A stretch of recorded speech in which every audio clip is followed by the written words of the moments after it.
Story zone, তোমার অনুভূতিদের খুঁজে নাও এখানেই। সবার অগোচরে তৎক্ষণাৎ ও চোখের জল মুছে ফেলল। কান্না মানায় না ওকে। তাজদিদ ওর প্রেমিক ছিল না, যাকে একতরফা ভালোবেসেছে। বিয়ের পর তার আক্ষেপে ফেলা চোখের জলের নাম কলঙ্ক। রোজে চোখ তুলে তাকালো।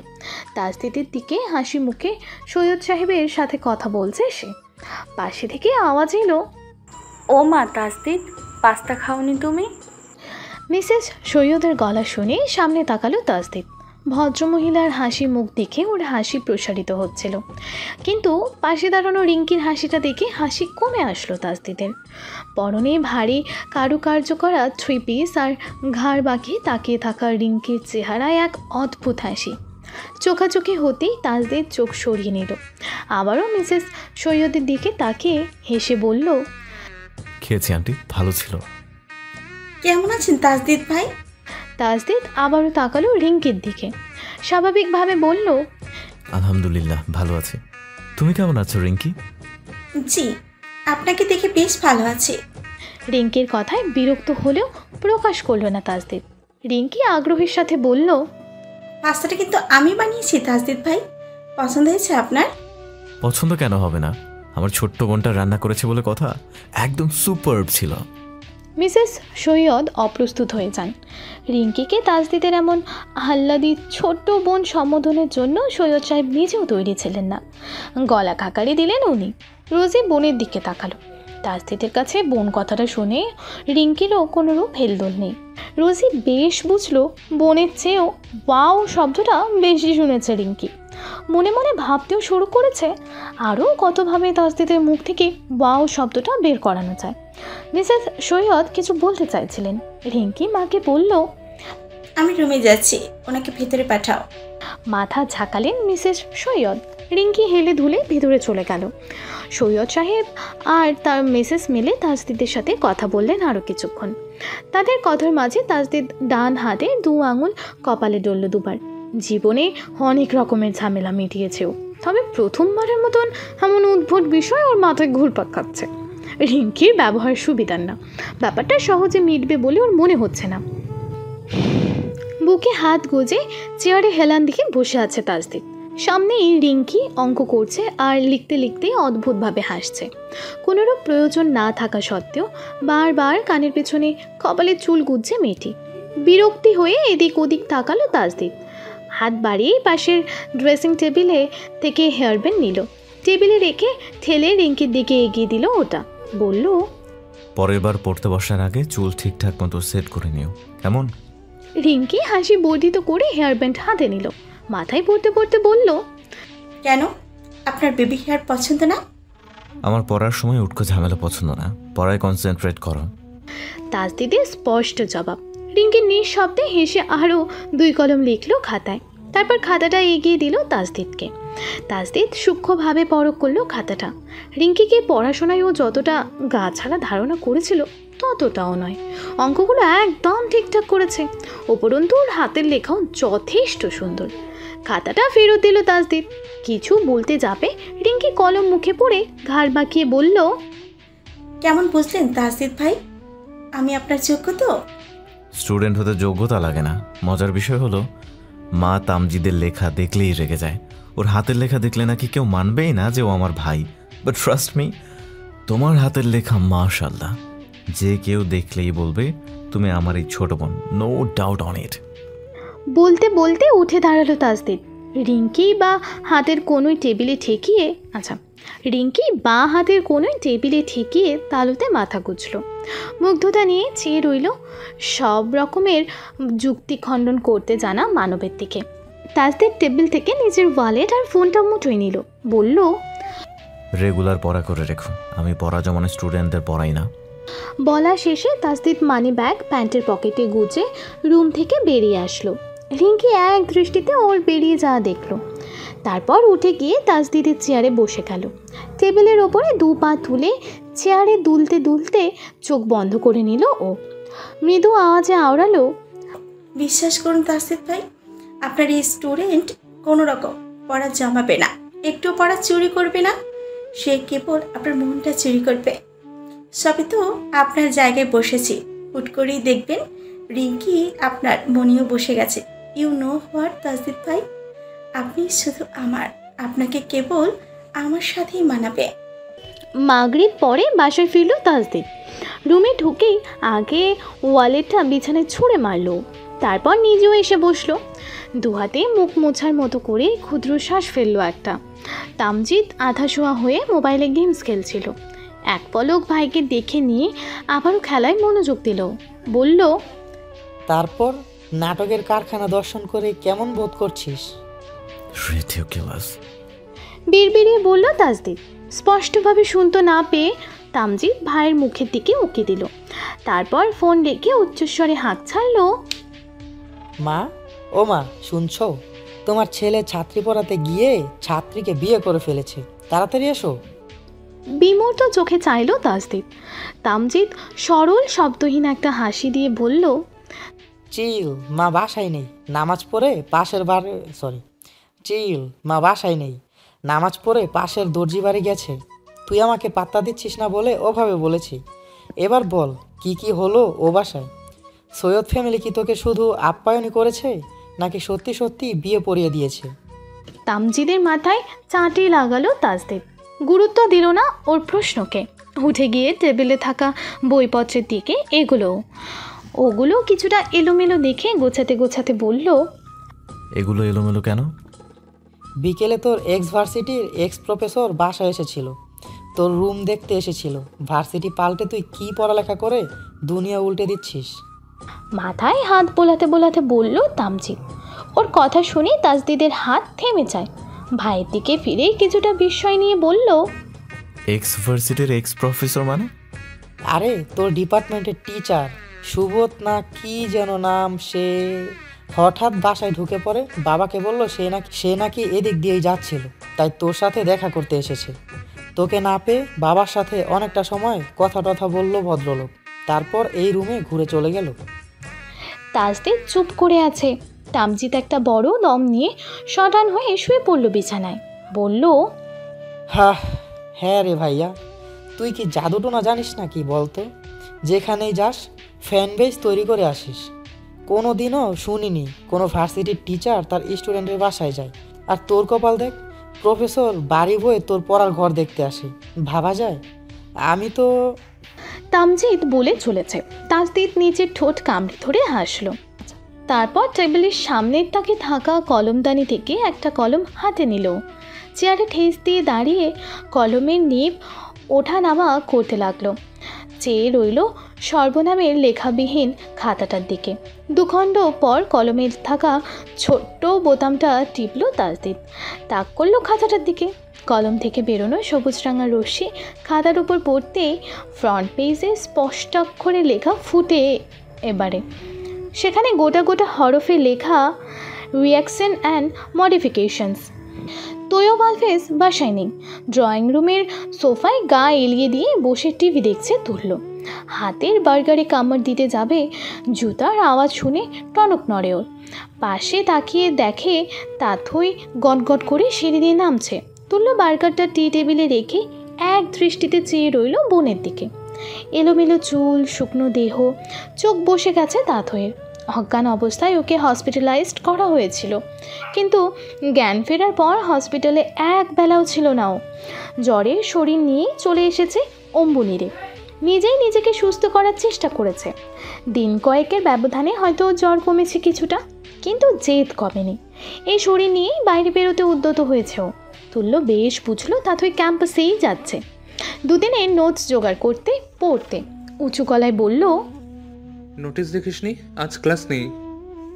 তাথই থামলো না, জবাবও দিল না, বেরিয়ে গেল। তুল্য নিজের কপাল চেপে ধরে, পরপরই ছুট লাগায়। তাথই গাড়ি স্টার্ট দিচ্ছিল। এরই মাঝে তুল্য এসে ফ্রন্ট সিটে বসে যায়। স্টিয়ারিং ছেড়ে ভাইয়ের দিকে ঘুরে বসে তাথই। ওর প্রশ্নসূচক চাউনি তুল্য স্বাভাবিক গলায় বলল, বাস্কেটবল টুর্নামেন্ট আছে, ক্যাম্পাসে যাব। নিজের গাড়িতে যা। আমার ক্লাস নেই জেনে তোর ড্যাড ড্রাইভারকে নিয়ে বেরিয়ে গেছে। I am not your driver তুলো। তোকে ড্রাইভার কে বানিয়েছে?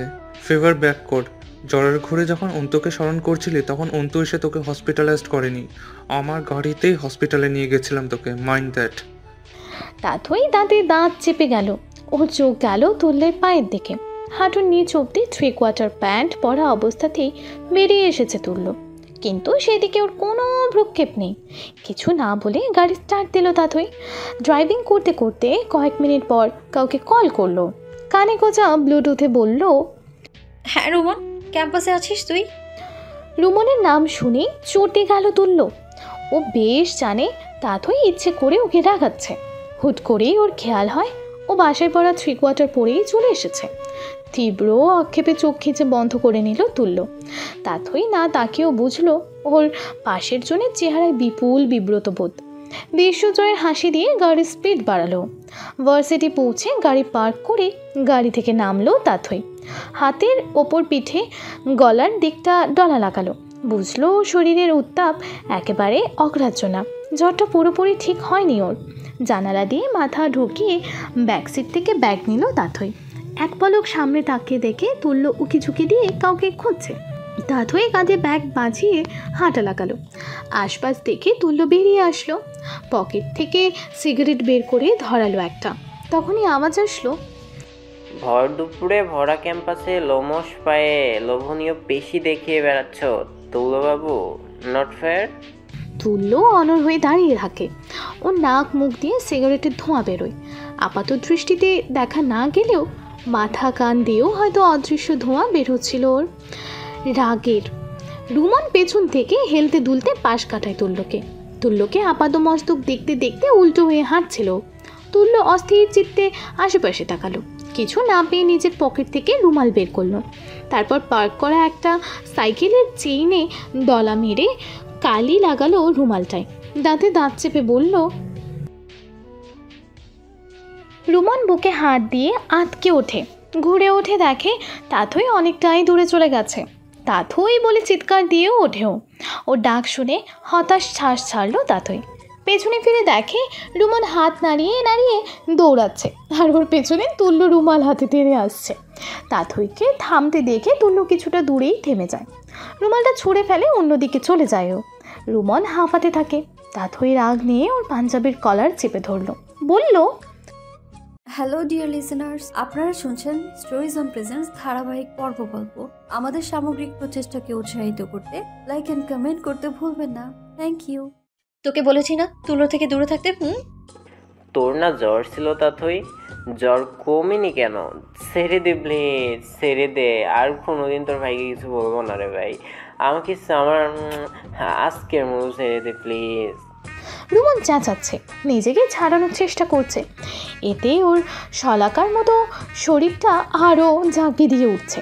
হঠাৎই পাশ থেকে কেউ রুমনের কলার মুঠো করা তাথইয়ের হাত ধরে ফেলে। তাথই থেমে যায়। বিস্ময় নিয়ে সে হাতের দিকে তাকালো। হাতের মালিক রুমনের কলার থেকে তাথইয়ের একটা একটা আঙুল ছাড়িয়ে নেয়, তারপর কবজি ধরে ফেলে। রুমনের ফোকলা হাসিটা দেখে মানুষটার দিকে দৃষ্টিপাত করলো তাথই, কিন্তু সেই হাস্যোজ্জ্বল চেহারাটা দেখতে গায়ে আগুন ধরে গেল ওর। ওর হাত ধরা মানুষটা অন্য কেউ ছিল না, সে স্বয়ং তাসদিদ। পরনে অফ হোয়াইট শার্ট, বড় হাতা গোটানো। বিভাগের বাস্কেটবল টুর্নামেন্ট দেখবে বলে মাঠের দিকে এগোচ্ছিল তাসদিদ। যাওয়ার পথে রুমন তাথইকে দেখে থেমে যায়। তাথইকে আপাতমস্তক দেখে নিল। কালো জিন্স, সাদা কুর্তা পরিহিত রমণীর শরীরে জ্বরের উষ্ণতা, চেহারায় বিধ্বস্ততা, তবুও রাগের কোনো কমতি নেই। তাসদিদ ঘাড় কিছুটা বাঁকিয়ে কপাল কোচকালো, আগ্রহী স্বরে শুধালো, এত রাগ কেন? None of your business. তাথইয়ের শক্ত কণ্ঠের জবাব শুনে ওর হাত ছেড়ে দিল তাসদিদ। হাত ছাড়া পেতেই তাথই ঠাস করে চড় লাগালো রুমনের মাথায়। তাসদিদ স্তব্ধ। এক মুহূর্তের জন্য ওর মনে হয়েছে মারটা যেন ওর গায়ে লেগেছে। এক নজর তাসদিদকে দেখে নিয়ে তাথই দ্রুত পথে চলে গেল ওখান থেকে। তাসদিদ রুমনের মাথায় হাত বোলাতে লাগলো। তাথইয়ের চলে যাওয়ার দিকে চেয়ে অজান্তেই বলে উঠল, আমার তো বিজনেস না, কিন্তু যার বিজনেস হবে তার কি হবে? বাস্কেটবল কোর্টে দু দলের খেলা চলছে। প্রাণ রসায়নের প্রথম বর্ষ বনাম দ্বিতীয় বর্ষ। তাসদিদ শান্ত আর টিটুর সাথে কোর্টের বাইরে বসার সিঁড়িতে বসেছে। দর্শক সংখ্যা খুব কম না। ক্লাস ব্রেকে অন্যান্য বিভাগ থেকে ছেলে মেয়েরাও এসেছে খেলা দেখতে। তবে বসার জন্য 4 ধাপে সিঁড়িটাতে জায়গা হয়নি সবার। দাঁড়িয়েই প্রচণ্ড উত্তেজনা নিয়ে খেলা দেখছে সবাই। সবার মতো উত্তেজিত না হলেও তাসদিদ বেশ আগ্রহী খেলা দেখছে। এখনও অবধি প্রথম বর্ষ 7 বার 15 বার বল বাস্কেটে করেছে। আর সবচেয়ে লক্ষণীয় যেটা, দ্বিতীয় বর্ষের এক ছেলে একাই 11টা বাস্কেট করেছে। সবার মাঝে তার খেলার ধরন নজরে পড়ার মতোই, আর সেটা তুল্য। খেলা শুরুর পর থেকেই এই নামটা তাসদিদের কানে আসছিল আর চোখে পড়ছিল তুল্যর আক্রমণাত্মক খেলা। যদিও তুল্য কাউকে কোনোরূপ আঘাত করে খেলছে না, তবুও ওর খেলার ধরনটা একটু বেশি গুরুতর লেগেছে তাসদিদের। টিটুর হাত থেকে পানির বোতল নিয়ে পানি খেলো তাসদিদ। তারপর বোতল ফেরত দিয়ে বলল, ছেলেটা এমনিতেই অনেক ভালো খেলছে, কিন্তু এমন অ্যাগ্রেসিভনেস কেন? ওটা তুললো আলফেজ গ্রুপের ওনার তোয়ব আলফেজের ছেলে, তাতই আলফেজের ভাই। অ্যাগ্রেসিভনেসের পরিবর্তে ওর কাছ থেকে আর কি এক্সপেক্ট করিস তুই? জবাব দিয়ে মাথা নাড়ালো শান্ত। তাসদিদ কিছুটা ভ্রুকুটি করে তাকালো ওর দিকে। পরপরই তাতইয়ের কথা ভেবে মনে মনে তুল্যর এমন রূপের কারণ স্বীকার করলো। নিঃশব্দে হেসে মাথা নাড়ালো ডানে বামে। টিটু মুখে বাদাম ছুঁড়ে মেরে বলল, সেকেন্ড ইয়ারের টিম থেকে তুল্য এখনও অবধি হাইয়েস্ট বাস্কেট করেছে। গত বছর কাপটা ওরাই নিয়েছে। 5টা সিনিয়র ব্যাচকে হারিয়ে ফার্স্ট ইয়ার কাপ নিয়েছে। ভাবতে পারছিস? বাস্কেটবলের মতো এই ছেলের সিজিও ফার্স্ট ক্লাস। 2 যমজ ভাই বোন মিলে বায়োকেমে ভালো সিজির ঘাঁটি গেড়েছে একদম। শান্তর কথায় এবারও তাসদিদ জবাব দিল না। হাত ঘড়িটা সোজা করার মনোযোগী হলো। অকারণেই ছোট্ট একটা হাসি ফুটলো ওর ঠোঁটে। টিটুর চোখে পড়লো সেটা। ও ডান ভ্রু উঁচিয়ে বলল, ভালো সিজি ওই টুইন ভাই বোনদের। তুই কেন খুশি হচ্ছিস তাসদিদ? কই, আমি কেন খুশি হতে যাব? এই যে মিটিমিটিয়ে হাসিস, আমি দেখেছি। তাতইয়ের নাম শুনলেই তোর এমন হাসি পায়। তুই সেদিনও ওর সাথে এমন মুচকি হেসে হেসে কথা বলেছিস। কেসটা কি গুরু? তাতই আলফেজের সাথে এত ভাব কেন তোমার? দুষ্টু মিশ্রিত গলায় বলল টিটু। তাসদিদ এক পলক ওর দিকে তাকিয়ে উঠে দাঁড়ালো। এক পা সামনের সিঁড়িতে রেখে ঝুঁকে দাঁড়িয়ে ফিসফিসিয়ে বলল, কারণ ও তোর সাইকেল ভেঙেছিল আর তোর লোকসানে আমার হাসি আসে। শালা। শান্ত ওকে থামিয়ে গুরুত্ব দিয়ে বলল, থাম তোরা। আর তাসদিদ, তুই শোন, কাল টুর্নামেন্ট আছে। কোয়ার্টার ঠিকঠাক প্রিপারেশন নিয়ে আসিস। কেন? আমাকে কেন টানছিস? তোকেও খেলতে হবে। গত 3 বছরে একটু কাপ ওঠেনি আমাদের ব্যাচের গড়ে। এখন তুই যখন আমাদের সাথে, এবারে বাস্কেটবল চ্যাম্পিয়নশিপ চাই আমাদের। বেশ, রিস্ক নিতে চাইছি না। টিম সিলেকশন আমি দেখে নেব। শান্তর রাজনৈতিক ক্ষমতা আছে, ও পারবে দল ম্যানেজ করা। তাসদিদ আরেক পলক তুল্যর দিকে তাকালো। ঘেমে একাকার অস্থিরভাবে হাঁপাতে থাকা ছেলেটার চেহারা তাতইয়ের সাথে খুব একটা মেলে না। তবে তেজের দিক দিয়ে সে আসলেও তাতইয়ের যমজ। খেলার ধরনেই বোঝা যায় যে তার জেদ করেই মাঠে নামেও। তাসদিদ মুচকে হেসে হাতের বইটা আঙুলে ঘোরালো। কি ভেবে বলল, ওকে, খেলবো আমি। শান্ত মাথা নাড়ালো। ওরা দুজন খেলা দেখছিল, কিন্তু তাসদিদ চলে আসলো। জোহরের আজান পড়েছে। শটের হাতা তুলতে তুলতে অজুখানার দিকে এগোলো ও। কিছুটা দূরে বুকে বই গুজে দাঁড়িয়ে ওকে দেখছিল রুমন। সকালবেলা এই ছেলেটা ওকে যতটুকু সহমর্মিতা দেখিয়েছে, ওইটুকু যথেষ্ট তাসদিদের পিছু নেওয়ার জন্য। শার্লি কোথ থেকে এসে ওর সামনে দাঁড়ালো। উবু হয়ে নিজের জুতার ফিতা বাঁধতে বাঁধতে বলল, তাতই কই রে? সেমিনারে। এক শব্দে জবাব দিয়ে দেয়ালে হেলান দিল রুমন। শার্লি সোজা হয়ে দাঁড়িয়ে সময় নিল না। রুমনের পাঞ্জাবির পেছনের কলারটা ধরে হাঁটা লাগালো। বলল, ছেলে পরে দেখিস, আগে তাতইয়ের কাছে চল। ওকে সেমিনার থেকে বেরোতে দেওয়া যাবে না। সোহা ক্যাম্পাসে এসেছে। কয়েক পা অনিচ্ছাকৃত হাঁটলেও অন্তর বউয়ের নাম শুনে রুমন ঠিকঠাক হলো। ওদের সাথে সোহার জানাশোনা ছিল না, তবে সোহা তাতইয়ের পরিচিত। একসময় প্রতিবেশী ছিল ওরা। পরে চাকরির জন্য শিফট হতে হয়েছিল সোহাদের। ওকে ক্যাম্পাসে দেখলে তাতইয়ের প্রতিক্রিয়া কেমন হবে ধারণায় আসলো না রুমন শার্লি। দ্রুত পদে সেমিনার গেল দুজনে। হন্তদন্ত হয়ে খুঁজল তাতইকে, কিন্তু ও নেই সেমিনারে। শার্লি চিন্তায় নিচের ঠোঁট কামড়ে ধরে। ঠিক সেই সময় বাইরে থেকে জোরালো আওয়াজ আসে, how dare you to do that Tathoi? বিস্ফোরিত চোখে এক পলক দুজনের দিকে তাকিয়ে বাইরে ছুটল রুমন শার্লি। বারান্দার দক্ষিণের মোড়টায় এসে পা থামে ওদের। ঠিক সামনের রাস্তায় তীব্র রোদের মাঝে সোহা তাতই মুখোমুখি দাঁড়ানো। তাথয়ের চোখ লালচে হয়ে আছে। কারুকার্য করা লাল টুকটুকে শাড়ি পরিহিতা সোহা হাতের আঁচল ঝাড়া মারল, রাস্তার পাশের ঘাসে উকি ঝুঁকি দিচ্ছে। আবারও তাথয়ের দিকে এগিয়ে এসে বলল, এটা তুই কি করলি? রিংটা ফেলে দিলি? আওয়াজ নিচে। তাথই দাঁতে দাঁত চেপে বলল। সোহা ছোটবেলা থেকেই অর্থবিত্ত আর রেজাল্টের জন্য হিংসা করতো ওকে। এতগুলো বছর পরও সে স্বভাব ভুলেনি। এই মেয়ে ক্যাম্পাসে এসেছে শুধুমাত্র অন্তু আর ওর বৈবাহিক জীবন নিয়ে ওকে শোনাবে বলে। সেমিনার থেকে ডেকে এনে তাথইকে অন্তুর কেয়ারিং ভালোবাসা নিয়ে শোনাচ্ছে সোহা। এক পর্যায়ে বাসর ঘরে অন্তুর দেয়া আংটিটাও খুলে তাথইর সামনে ধরেও। দাম দর শুনিয়ে অন্তু ওকে আংটিটা কীভাবে পরিয়েছে সোহা সেটাও বলতে উদ্যত হয়েছিল, কিন্তু ওকে বলার সুযোগ দেয়নি তাথই। আকস্মাৎ আংটিটা কেড়ে নিয়ে ছুঁড়ে ফেলার ভঙ্গিমা দেখিয়েছে। ব্যাস, এতেই প্রতিক্রিয়া দেখাচ্ছে সোহা। ওর উঁচু আওয়াজ শুনে তাথই এক পা এগোলো, বলল, সেই ক্লাস 6-এ থাকতে আঙ্কেলের শিফটিং হলো। অনেক দিন মেলামেশা করিসনি আমার সাথে, এখন আমার সাহস নিয়ে তোর মনে প্রশ্ন জাগবে, এটাই স্বাভাবিক। যাই হোক, এইসব অন্তুকে জিজ্ঞেস করে নিস, ও আমার সম্পর্কে ভালোভাবেই জানে। এই যে তুই আমাকে তোদের সাংসারিক জীবন বৃত্তান্ত শোনাতে ক্যাম্পাসে আসলি, জানলে অন্তুই তোকে আসতেই দিত না, কারণ ও এটাও জানে তাথই আলফেজ কতটা বিশ্রীভাবে অপমান করতে জানে। সোহা ঢোক গেলে আঁচল হাতে পেঁচালো, ভয় পেলেও প্রকাশ করলো না। সাংসারিক জীবনে বেশ আছেও, তাথইকে ছেড়ে অন্তু ওকে বিয়ে করেছে এ নিয়ে ওর গর্ব।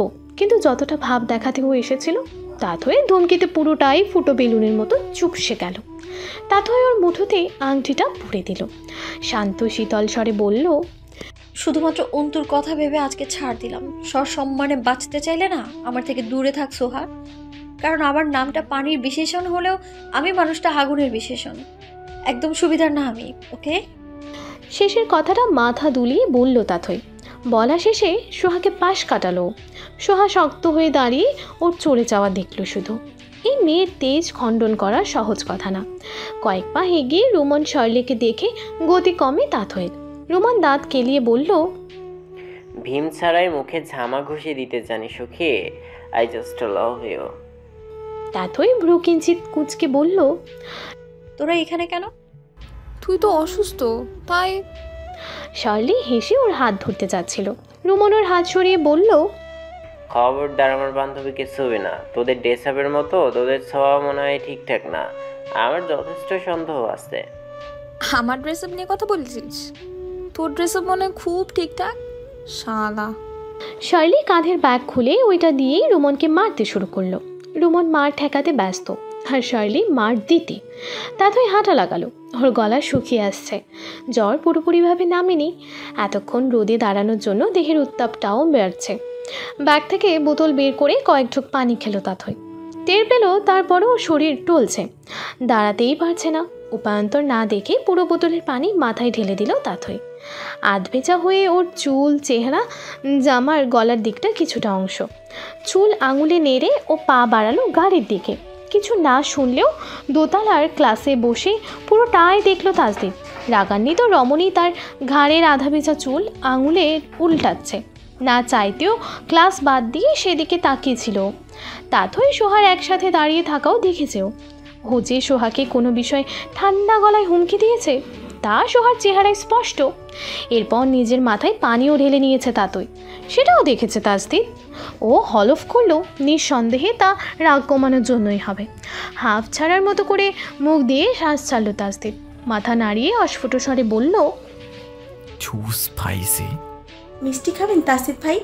টাঙ্গাইল স্পেশাল, আব্বু আপুর জন্য এনেছে। খাতা থেকে চোখ তুলল তাজদীপ, কিন্তু টেবিলের ও প্রান্তে বসা রিঙ্কির হাসিটা দেখে বিরক্তি ছেয়ে গেল ওর চেহারায়। তাজদীপ একটা বড় নিঃশ্বাস নিল। আজকে ক্লাস নেই ওর, তবে বাস্কেটবলের সেমিফাইনালের টুর্নামেন্ট আছে, এজন্যই ভার্সিটির বাসে যায়নিও। যেহেতু সকালে সময় আছে তাই সকালেই রিঙ্কিকে পড়াতে চলে এসেছে। বিকেলবেলা অন্য কাজে বেরোতে হবে ওকে। খাতাটা ঠেলে রিঙ্কিকে এগিয়ে দিয়ে বুকে হাত গুজল ও বলল, আমি এই বাসায় মিষ্টি খেতে আসি না রিঙ্কি, ইউ নো দ্যাট। আর এখানে প্রশ্ন প্রাসের গতিপথ চেয়েছে। তুমি থিয়েটার পরিবর্তে ভেলোসিটি কেন বের করেছো? রিঙ্কি মুচকি হেসে খাতা দুহাতে টেনে সামনে নিল। ওর অদ্ভুত হাসিটা আরও বেশি অসহ্যকর লাগছে তাসদিদের। ম্যাথ ভুল করেছে এই শুনেও হাসি কেন কমছে না এই মেয়ের। রিঙ্কি D-বার ক্যালকুলেটর টিপে খাতায় লিখতে লিখতে বলল, রাশির গতিপথ প্যারাবোলা। ও যদি কোনোভাবে রিভার্সেবল হতো তাহলে ওর গতিপথ কেমন হতো তাসদিদ ভাই? কোথাও দেখেছো বল ছুঁড়ে মারলে ওইটা মাটিতে পড়ে মাটি খুঁড়ে আবারও তোমার পায়ের নিচে ব্যাক করে? হয় না, এই জন্যই বললাম যদি হতো তখন গতিপথটা কেমন হতো? কিছুটা লাভ শেপ না? তাহলে ইকুয়েশনটার নাম কি হতো তখন তাসদিদ ভাই? লাভ কোয়েশন। চোখ বন্ধ করে নিজেকে সামাল দিল তাসদিদ। পরপরই চোখ খুলে বলল, না ওটাকে। ওকে শেষ করতে না দিয়ে খাতা ঠেলে দিল রিঙ্কি। তাসদিদ খাতায় তাকালো, ম্যাথ শেষ রিঙ্কির। তাসদিদ খাতায় ভুল খুঁজতে লাগলো। রিঙ্কি গালে হাত দিয়ে তাকিয়ে রইল ওর দিকে। হালকা মেরুন শার্ট পরিহিত সুঠামদেহী পুরুষের চুল আজকে বেশি নড়চড় করছে, যেন হেলে দুলে বলছে, মহাশয় প্রতিদিনের মতো সকালে গোসল সেরে ভার্সিটির উদ্দেশ্যে রওনা হয়েছে। সপ্তাহে 4 দিন ভার্সিটির ক্লাস শেষে পড়াতে আসা এই মানুষটার ক্লান্ত চেহারায় ওর চোখে আটকে রাখে। সেখানে আজকের এই সতেজ মুখটা রিঙ্কি কল্পনায় তাসদিদের অতি সন্নিকটে পৌঁছে যায়। ফু দেয় ওর চোখে মুখে, লজ্জায় কুকড়ে যায় রিঙ্কি। আকস্মাত ওকে অমন দেখে তাসদিদ নিজেই হকচকিয়ে যায়। ঠিক সেই সময় দরজায় নক পড়ে। তাসদিদ চোখ ফিরিয়ে দেখে রিঙ্কির মা হাতে একটা ট্রে নিয়ে দাঁড়ানো, পাশে রোজিও আছে। তারা দুজনেই ঘরে ঢুকলো। রিঙ্কির মা টেবিলে মিষ্টি, আপেল আর কেক সাজাতে লাগলো। তাসদিদ এর মাঝে কয়েকটা পড়া দাগিয়ে দিল রিঙ্কিকে। উঠে দাঁড়ালো, হাত ঘড়িটা টাইট দিতে দিতে হাসি মুখে বলল, আন্টি আসি আমি। ও মা, আসি কি তাসদিদ? কিছু মুখে দাও। তোমার আঙ্কেল কাল টাঙ্গাইল গিয়ে। তাসদিদ ভদ্রমহিলাকে বলার সুযোগ দিল না। ও জানে ও কিছু না খেলেই তিল তাল হয়ে যাবে, হট্টগোল পড়ে যাবে দুই বাড়িতে। কাঁটা চামচে মিষ্টির এক পাশ থেকে একটুখানি কাটলো ও। অল্পটুকু মুখে তুলে চামচটা রেখে দিল পিরিচে। টিস্যুতে মুখ মুছতে মুছতে বলল, আমাকে ক্যাম্পাসে যেতে হবে আন্টি, ইউনিভার্সিটির বাসে যায়নি, এখন লোকালে যাব, বুঝতেই পারছো সময় লাগবে, আসি।